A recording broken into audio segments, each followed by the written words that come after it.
রাজাকার আলবদল নির্দিষ্ট কোনো দল বা ব্যক্তির লকব নয়। এই নিকৃষ্ট ট্যাগ বা লকবের নির্দিষ্ট কোনো সময়সীমা থাকে না।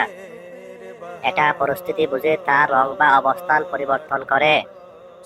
স্বভাবত রাজনৈতিক মাঠে পরাজিত দলকে সরকারি দলের লোকেরা গায়েল করার জন্য রাজাকার আলবদল বলে।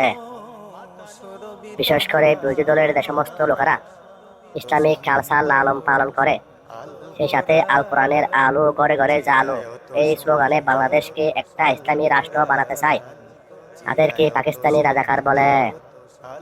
কিন্তু নিতান্ত দুঃখের বিষয়, বিগত 5ই আগস্ট বাংলার দামাল ছাত্রদের ঐতিহাসিক আন্দোলনে সরকার ভারতে পালিয়ে যাওয়ার পর থেকে রাজাকার আলবদরের সংজ্ঞা নতুন রূপ ধারণ করেছে।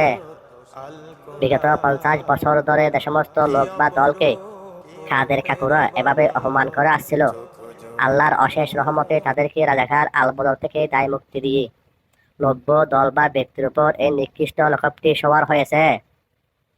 আর একটু পরিষ্কার করে বলতে গেলে, যারা এতদিন পর্যন্ত আমার সোনা বাংলাদেশকে হিন্দুস্তানের আদলে গড়তে চেয়েছিল এবং মুজিববাদ ছত্রছায়ায় এই দেশটাকে ভারতের অঙ্গরাজ্য বানাতে চেয়েছিল, তাদেরকে হিন্দুস্তানি রাজাকার বলে।